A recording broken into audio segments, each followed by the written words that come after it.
जय हिंद दोस्तों, स्वागत है आप सभी का हमारे YouTube चैनल धाक फिजिकल एकेडमी में। आज यह वीडियो जो है मैथ के स्पेशल सेट प्रैक्टिस का चौथा वीडियो है, तो इस वीडियो का अंत तक जरूर देखें। चलिए, इस सेट में पहला क्वेश्चन दिया गया है कि यदि संख्या 758P09Q5 संख्या 3 से विभाज्य है तो P + Q का न्यूनतम मान क्या होगा। चलिए आप लोग इस सवाल को बनाना शुरू करें। 30 सेकेंड का समय जो है आप लोग को दिया जाता है। अब स्टार्ट हो चुका है।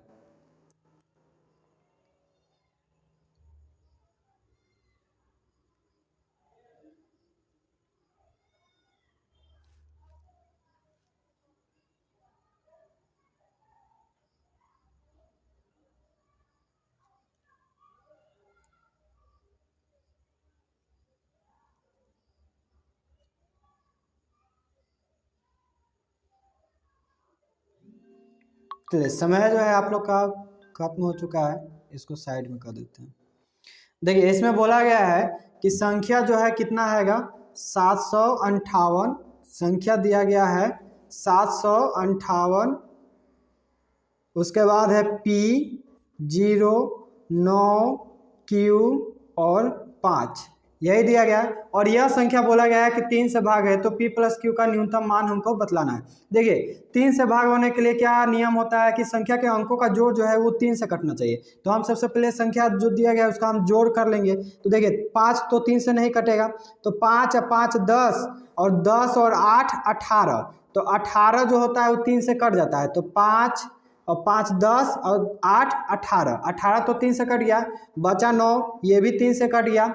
0 है तो 0 ही रहेगा। अब देखिए, 7 जो है वो 3 से काटेंगे तो यहाँ पर 1 शेष बच जाएगा। तो यहाँ कितना बचा 1। अब देखिए, P + Q का क्या होना चाहिए, न्यूनतम मान होना चाहिए।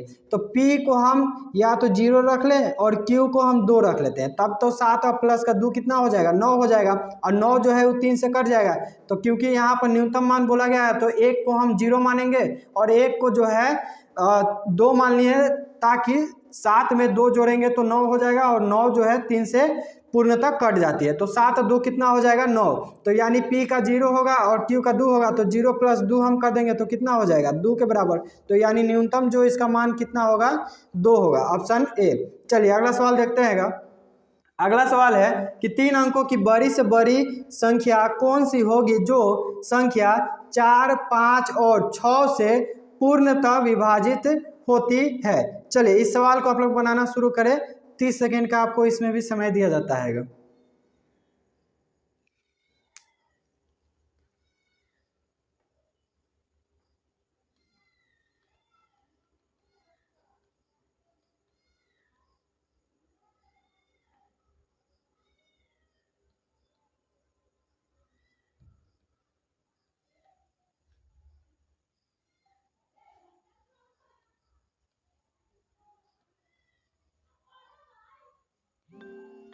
चलिए, समय जो है आप लोग का अब खत्म हो चुका है, तो इसको पॉज करते हैं, इसको साइड में कर देते हैं।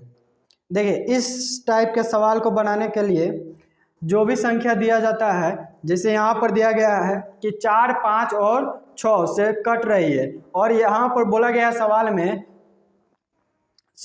यहाँ पर सवाल में बोला गया है कि 3 अंकों की बड़ी से बड़ी संख्या कौन सी होगी। तो सबसे पहले हम 3 अंकों की बड़ी से बड़ी संख्या लिख लेते हैं। तो 3 अंकों की बड़ी से बड़ी संख्या कौन सी होगी 999, यही होगी जो 3 अंकों की सबसे बड़ी संख्या होगी। और 1000 कर देंगे तो वह 4 अंकों की संख्या हो जाएगी। तो 999 क्या होगी 3 अंकों की बड़ी से बड़ी संख्या होगी।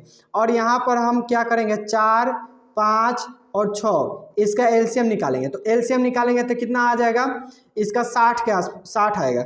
जैसे 4 है तो 2 से 2 मरतबे कट जाएगा, यहाँ 5 है तो 5 और फिर 3, इन सब का गुना कर देंगे तो कितना आ जाएगा 60।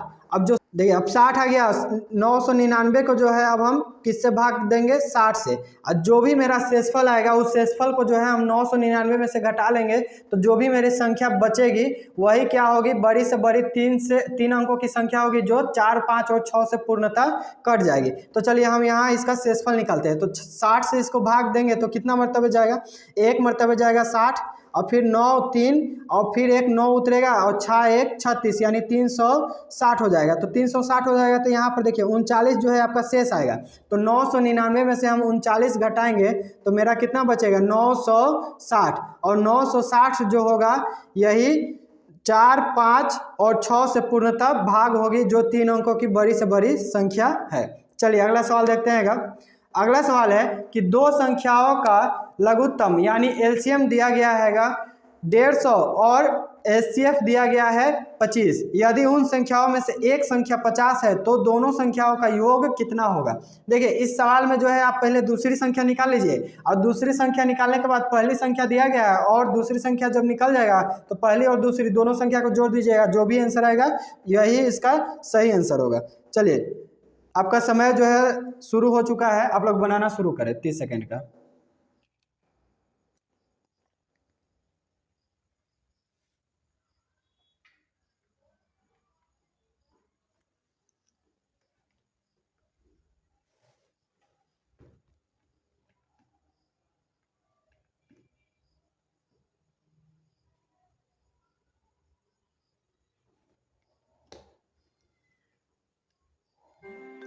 चलिए इसको पॉज करते हैं, साइड में कर देते हैं। देखिए लसा गुने मसा बराबर होता है पहली संख्या गुने दूसरी संख्या, यानी दो संख्याओं का गुणनफल होता है। तो यहाँ पर लसा कितना दिया गया है, वो दिया गया है, जिसे देखिए लसा दिया गया है यहाँ पर 150 और मौसा दिया गया है 25, और एक संख्या मान लेते हैं कोई एक संख्या है, ये दिया गया है 50, तो हमको दूसरी संख्या निकालना है। तो लौसा गुने मौसा कितना होता है, लौसा गुने मौसा बराबर लौसा गुने मौसा बराबर होता है पहली संख्या गुने दूसरी संख्या। 150 को जो है 50 से काटेंगे तो कितना मरतबे कटेगा, 3 मरतबे, यानी दूसरी संख्या कितना होगी, ये 25 या 75। अब देखिए इसमें बोला गया है कि दोनों संख्याओं का योग बतलाना है। तो पहली संख्या तो 50 है और दूसरी संख्या कितना निकला है 75, तो 50 में 75 जोड़ेंगे तो कितना हो जाएगा 125, यानी 125 जो होगा इसका सही आंसर होगा। चलिए अगला सवाल देखते हैं। अगला सवाल है कि तीन संख्याओं का अनुपात दिया गया है 1/4 अनुपात 1/5 अनुपात 1/3। सबसे बड़ी संख्या और सबसे छोटी संख्या के बीच का अंतर दिया गया है 800। तो तीनों संख्याओं का योगफल हमको बतलाना है। चलिए आप लोग बनाना इसे शुरू करें, 30 सेकेंड का समय दिया जाता है।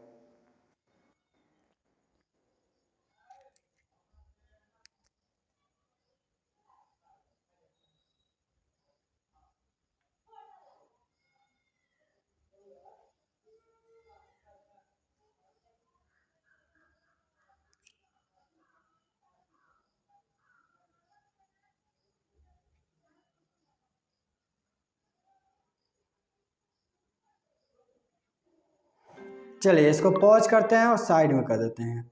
देखिए इसमें बोला गया है कि तीन संख्याओं का अनुपात दिया गया है कितना, 1/4 अनुपात 1/5 अनुपात 1/3। देखिए जब भी इस टाइप का सवाल आएगा इसमें हम क्या करेंगे, नीचे जो संख्या दी जाती है इसके हम एलसीएम से गुना कर देंगे। तो एलसीएम कितना हो जाएगा, 5 का 20, अब 20 तिहाई 60, यानी 60 से गुना कर देंगे। तो 1/4 में 60 से जब गुना होगा तो कितना हो जाएगा, 1/4 गुने 60 होगा।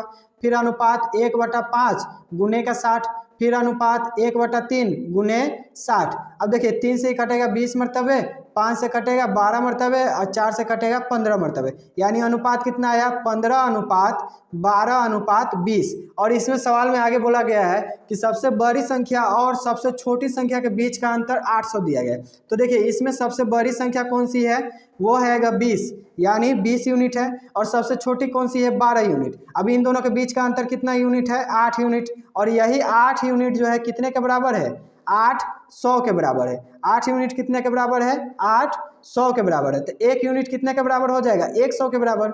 8 से इसको हम काटेंगे कितने मरतबे, 100 मरतबे।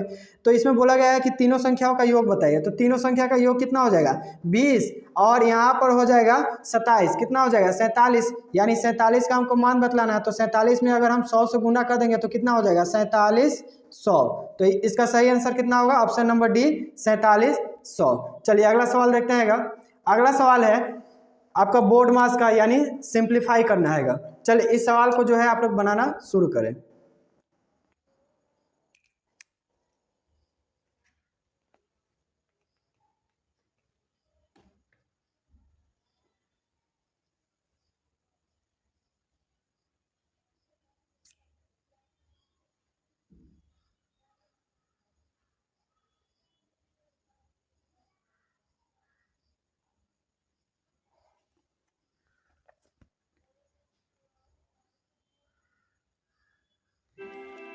चलिए समय जो है आप लोग का खत्म हो चुका है।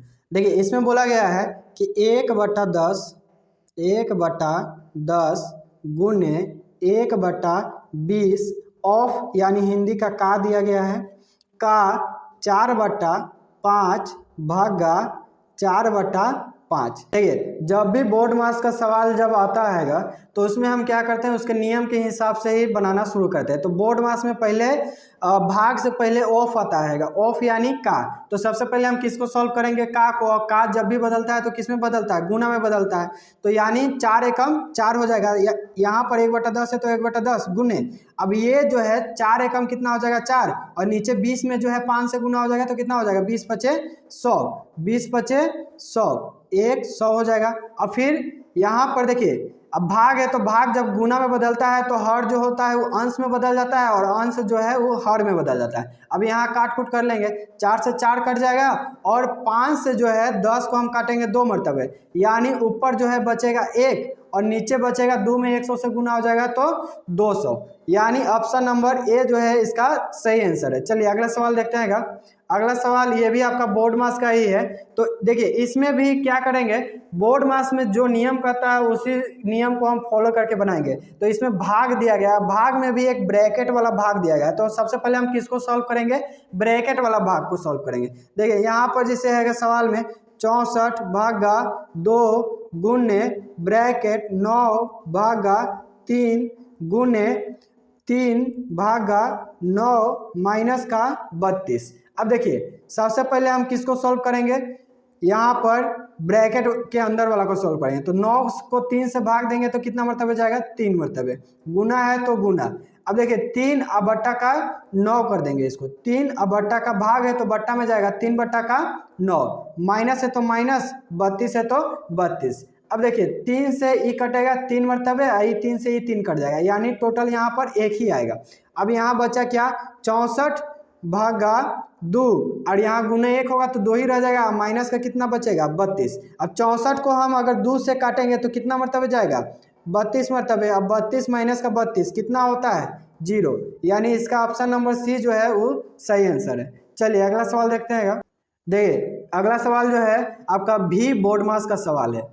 किसका, भी बोर्ड मास, भी बोर्ड मास का सवाल है। तो भी का कहने का मतलब होता है वेनिकुलर बार। तो वेनिकुलर बार यहाँ पर दिया गया है, तो इसको हम सबसे पहले सॉल्व करेंगे, उसके बाद ब्रैकेट वाला को सॉल्व करेंगे। चलिए इसको बनाना शुरू करते हैं। इसमें सवाल में बोला गया है कि 72 माइनस बड़ी ब्रैकेट 20 माइनस मझला ब्रैकेट 10 माइनस छोटी ब्रैकेट 6 माइनस, अब फिर 6 माइनस का 4, और इसके ऊपर दिया गया है वेनिकुलर बार, फिर ब्रैकेट बंद, मझला ब्रैकेट, फिर बड़ी ब्रैकेट। अब देखिए यहाँ पर हम सबसे पहले किसको सॉल्व करेंगे, यहाँ पर वेनिकुलर बार में जो दिया गया है उसको सॉल्व करेंगे। तो देखिए यहाँ पर क्या होगा, 72 है तो 72 ही रहेगा, माइनस, फिर 20 है तो 20, फिर माइनस मझला ब्रैकेट 10, फिर माइनस, अब यहाँ पर क्या हो जाएगा 6। अब देखिए ये माइनस है तो माइनस ही रहेगा, अब 6 माइनस का 4 कितना होता है 2 होता है, तो यहाँ पर 2 हो जाएगा, फिर ब्रैकेट बंद, मझला ब्रैकेट, फिर ब्रैकेट बंद। अब देखिए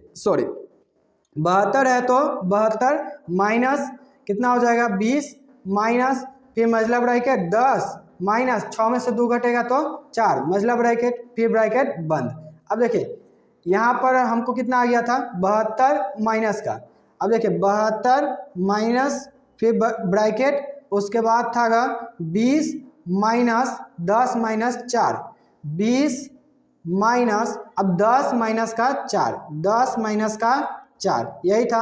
अब देखिए 72 है तो 72 ही रहेगा, अब फिर बड़ी ब्रैकेट 20 और माइनस 10 में से 4 घटा तो 6, अब फिर आगे जाएंगे तो 72 और माइनस 20 में से 6 घटा तो कितना 14। अब यहाँ पर 72 में से अगर हम 14 घटाएंगे तो कितना आ जाएगा 58, यानी इसका सही आंसर क्या होगा 58। 58 जो है ऑप्शन नंबर बी में आएगा, तो इसका सही आंसर क्या होगा 58। चलिए अगला सवाल देखते हैं।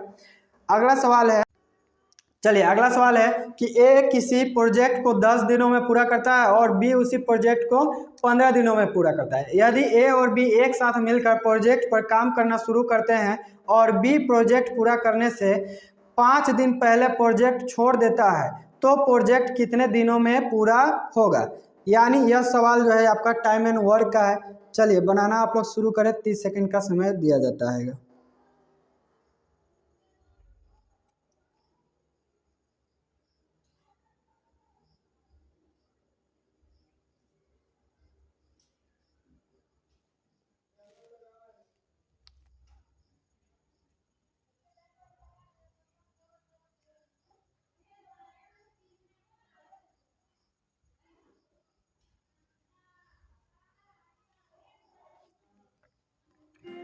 चलिए समय जो है आप लोग का समाप्त हो चुका है, इसको साइड में रख देते हैं। ए जो है किसी काम को कितने दिनों में पूरा करता है? 10 दिनों में। बी जो है उसी काम को कितना दिनों में पूरा करता है? 15 दिनों में। इन दोनों का एलसीएम कितना हो जाएगा? 30। अब 30 को हम 10 से भाग देंगे तो कितना मरतबे जाएगा? 3 मरतबे। 30 को 15 से भाग देंगे तो कितना मरतबे जाएगा? 2 मरतबे। यानी ए जो है एक दिन में कितना यूनिट काम कर रहा है? 3 यूनिट। अब बी जो है एक दिन में कितना यूनिट काम कर रहा है? 2 यूनिट काम कर रहा है। तो देखिए इसमें बोला गया है कि बी जो है प्रोजेक्ट खत्म होने से 5 दिन पहले ही छोड़ के चला जाता है, तो यानी अंतिम का 5 दिन जो है वो अकेला ए काम किया होगा, यही ना होगा? अकेला ए जो है अंतिम के 5 दिन काम किया होगा। और ए जो है एक दिन में कितना यूनिट काम कर रहा है? 3 यूनिट। तो 5 दिन में कितने यूनिट काम करेगा? 5 दिन में हम 3 से गुना कर देंगे, यानी 15 यूनिट काम करेगा। और टोटल काम है कितना? 30 यूनिट काम है, तो इसमें से हम 15 घटा देंगे तो यानी बचा कितना काम? 15 यूनिट। तो यानी 15 यूनिट काम जो है ए और बी दोनों मिलकर आगे, यानी 5 दिन पहले बी को छोड़ने से पहले किया होगा। ए और बी यहाँ पर किया होगा 15 यूनिट काम। और ए और बी एक दिन में कितने यूनिट काम करेंगे मिलकर? तो 3 और 2 कितना होता है? 5। और 15 को हम 5 से भाग देंगे तो कितने मरतबे जाएगा? 3 मरतबे।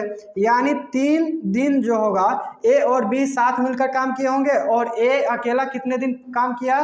5 दिन। तो इन दोनों को हम जोड़ेंगे तो कितना आंसर आएगा? 8 डेज। यानी 8 डेज जो होगा इसका सही आंसर होगा। चलिए अगला सवाल देखते हैं। अगला सवाल है कि 35, 39, 41, 46, 27 तथा x का औसत 38 है, तो x का मान बताएं। चलिए ये सवाल जो है आप लोग खुद बनाइए, 30 सेकंड का समय दिया जाता है इसमें।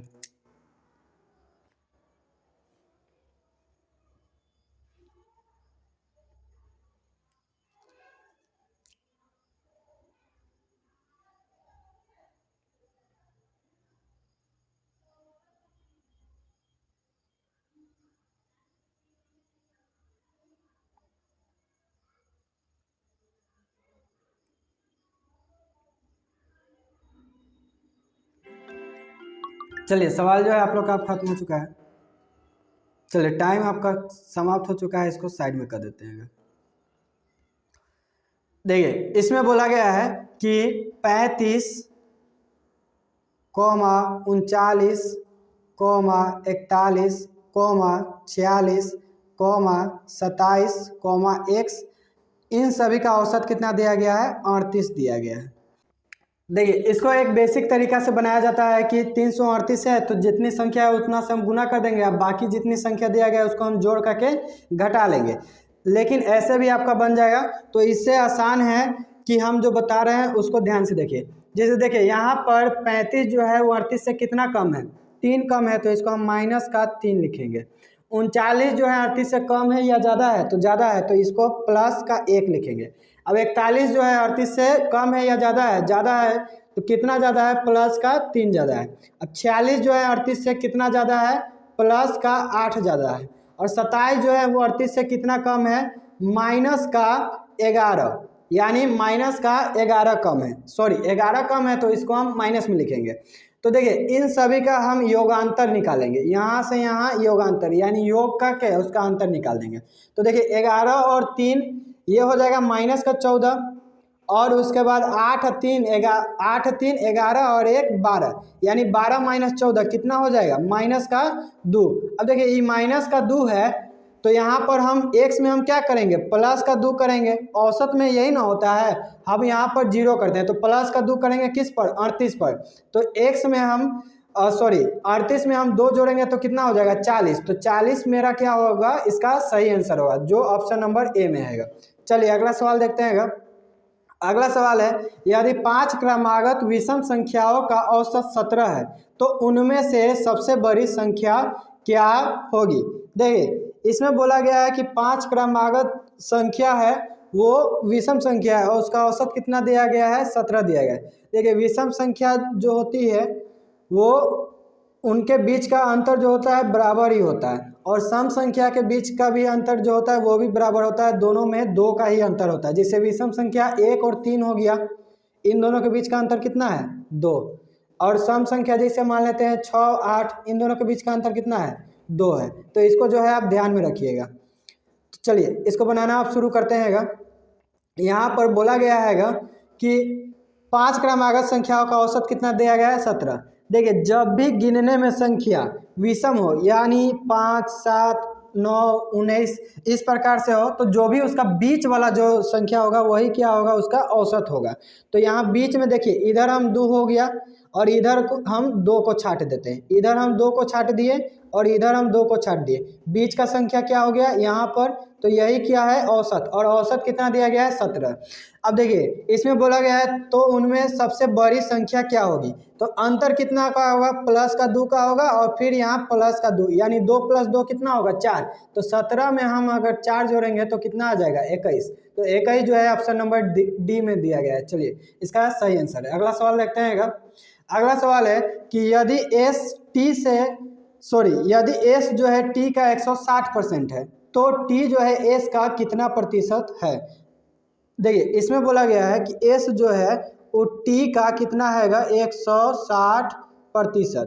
तो एस बराबर कितना हो जाएगा टी गुने 160 है तो 160 अब बटा का 100, 1 0 से 1 0 कट जाएगा, 2 से कटेगा 8 मरतबे और 2 से कटेगा 5 मरतबे, यानी एस बटा का टी कितना हो जाएगा, ऊपर 8 है तो 8 अब बटा का 5 है तो 5। और इसमें आगे बोला गया है कि टी जो है वो एस का कितना प्रतिशत है, तो टी यानी कितना है 5 है और एस कितना है 8। अब जिससे बोले उसको हम क्या करते हैं बटा में रखते हैं। तो टी किससे एस से बोल रहा है तो एस को हम किस में रखेंगे बटा में रखेंगे। तो टी है कितना 5, अब 5 जो है 8 का कितना प्रतिशत है 100 से गुना कर देंगे। देखिए 1/8 जो होता है वो होता है 12.5%, तो 5/8 कितना हो जाएगा यानी 12.5% का 5 गुना होगा। तो 12.5 को अगर हम 5 से गुना करें यानी 12.5 को अगर हम 5 से गुना करें तो कितना हो जाएगा 12 से 60 और 50 25 यानी 62.5%। तो इसका ऑप्शन नंबर डी जो है वो सही आंसर है। चलिए अगला सवाल देखते हैं। अगला सवाल है कि दो संख्याएं तीसरी संख्या की क्रमशः 20% तथा 30% है तो पहली संख्या दूसरी संख्या का कितना प्रतिशत है। देखिए इस टाइप के सवाल को बनाने के लिए सबसे आसान तरीका है कि कोई एक संख्या का जो है आप 100 मान लीजिए, कोई एक संख्या को क्या कर लीजिए 100 मान लीजिए। अब देखिए इसमें बोला गया है कि दो संख्या तीसरी संख्या का क्रमशः 20% और 30% है तो तीसरी संख्या को हम कितना मान लेंगे 100। अब देखिए पहली संख्या जो है वो तीसरी संख्या का 20% है तो 100 का 20% कितना होता है 20 होता है और 100 का 30% कितना होता है 30 होता है। अब आगे इसमें बोला गया है तो पहली संख्या दूसरी संख्या का कितना प्रतिशत है, तो पहली संख्या है कितना 20 और किससे पूछ रहा है दूसरी संख्या से, तो 20 बटा का 30 अब गुने हम कर देंगे 100 क्योंकि यहाँ प्रतिशत में बतलाना। तो यहाँ 0 से 0 कट गया, 1/3 होता है देखिए 1/3 जो होता है वो 33.1/3%, 33.1/3%। तो 2/3 यानी उसका दोगुना हो जाएगा, तो 33.1/3% का दोगुना कितना हो जाएगा 66 यानी 66.2/3 और इसकी को हम अगर दशमलव में लिखें तो 66.66% होता है। तो इसका सही आंसर है ऑप्शन नंबर सी। चलिए अगला सवाल देखते हैं। अगला सवाल है कि 84,000 में खरीदे गए एक स्कूटर का मूल्य 10% प्रति वर्ष की दर से कम होता है तो 2 वर्ष बाद इसका मूल्य क्या होगा। देखिए 10% का हम सबसे पहले क्या निकालेंगे फ्रैक्शन, तो 10% का फ्रैक्शन कितना होता है 1/10। अब इसमें बोला गया है कि 2 साल जो होता है 2 साल बाद इसका मूल्य बताए और प्रति वर्ष 10% क्या हो रहा है कम रहा है, तो यानी 10 से कितना हो रहा है 9 हो रहा है। देखिए ये जो नीचे दिया गया है वो 10 है, अब 10 में अगर बोलता कि बढ़ रहा है तो हम 1 जोड़ते और लेकिन यहाँ पर बोल रहा है कि कम हो रहा है तो 10 में से हम 1 घटाएंगे तो 10 से कितना हो गया 9, ये तो 1 साल होगा और 2 साल बाद में पूछ रहा है तो दूसरा का साल भी तो 10 से 9 होगा। अब इन दोनों को गुना कर देंगे तो 10 नहीं आके 100 और 9 9 81। अब देखिए 100 जो होगा वो किसके बराबर होगा 8400 और एक और 0 यानी 84,000 के बराबर। हमको मान निकालना है किसका 81 का, तो 81 का मान कितना होगा 84,000 अब बटा का 100 अब गुने 81, अब 2 0 से 2 0 कट जाएगा। अब 84 को जो है हम 81 से गुना कर देंगे तो 8 28 64 यानी 64,000 और उसके बाद 8 चौका 32 यानी 64 में 32 जोड़ेंगे तो लगभग इसका आंसर जो है ऑप्शन नंबर डी जो होगा इसका सही आंसर होगा। चलिए अगला सवाल देखते हैं। अगला सवाल है कि एक पर्स 99 रुपये में 10% के लाभ पर बेचा गया, यदि इसे 72 में बेचा गया होता तो लाभ या हानि का प्रतिशत ज्ञात करें। देखिए इसको बनाने के दो तरीके हैं, एक हैगा बेसिक और एक हैगा कि शॉर्ट तरीका। अब बेसिक में क्या होता है कि हम सबसे पहले एक कॉस्ट प्राइस इसका निकाल लेते हैं यानी क्रय मूल्य, और क्रय मूल्य निकाल के उसके बाद हम विक्रय मूल्य जो बाद का दिया गया है उस पर हम देखते हैं कि घाटा हो रहा है कि मुनाफा हो रहा है। तो देखिए पहले हम उसी टाइप को देखते हैं बेसिक वाला। तो यहाँ पर देखिए 10% के लाभ पर बेचा जा रहा है कितने में, 99 रुपये में। अब कोई भी वस्तु का मूल्य कितना हम मान लेते हैं 100%। अब 10% के लाभ पर तो यानी 100 में हम 10% और ऐड कर देंगे तो यानी कितना हो जाएगा 110%। तो 110% जो है वो कितने रुपए के बराबर है, 99 रुपये के बराबर।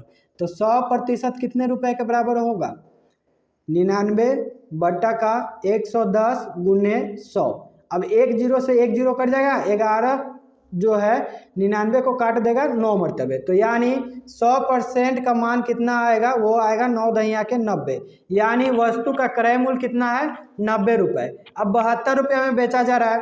अब देखिए 90 जो है वो उसका क्या है, क्रय मूल्य है। अब बेचा कितना में जा रहा है, 72 रुपये में, तो घाटा कितना का हो रहा है, 18 रुपये का। अब 18 रुपये का घाटा हो रहा है कितने रुपए पर, 90 रुपये पर। अब प्रतिशत में हमको बतलाना है तो 100 से गुना कर देंगे, तो 18 पचे 90, अब 5 से ही कट जाएगा 20 मरतबे, यानी 20% जो होगा इसका सही आंसर होगा। 20% क्या, हानि, यहाँ पर 20% हानि, ऑप्शन नंबर ए। और इसे देखिए एक और आसान तरीका है बनाने का कि यहाँ जो है हम कॉस्ट प्राइस बिना निकाले हुए भी बना सकते हैं। चलिए देखिएगा 99 जो है ये कितने परसेंट के बराबर है, 110% के बराबर। तो 72 जो है वो कितने के बराबर होगा, 110 अब बट्टा का 99 अब गुणने कितना कर देंगे 72। अब देखिए 11 से ही कट जाएगा 10 मरतबे, 11 नवा 99, अब 9 से 72 जाएगा 8 मरतबे, यानी 8 दहिया के कितना हो गया 80%, यानी 72 रुपये जो है कोई वस्तु के मूल्य के कितना प्रतिशत के बराबर है, 80% के बराबर। और हम यहाँ पर वस्तु को कितना माने हैगा, 100% माने हैं, तो 100% माने हैं और आया कितना 80%, तो 80% आया यानी 20% का क्या हो गया, हानि हो गया। तो यही इसका क्या होगा, सही आंसर होगा। चलिए अब अगला सवाल देखते हैं। अगला सवाल आपका है कि कितने वर्षों में कोई धनराशि 30% वार्षिक साधारण ब्याज दर से स्वयं की 16 गुना हो जाएगी। चलिए ये सवाल अंतिम सवाल है और इसे बनाने के लिए आप लोग को 30 सेकंड का समय दिया जाता है।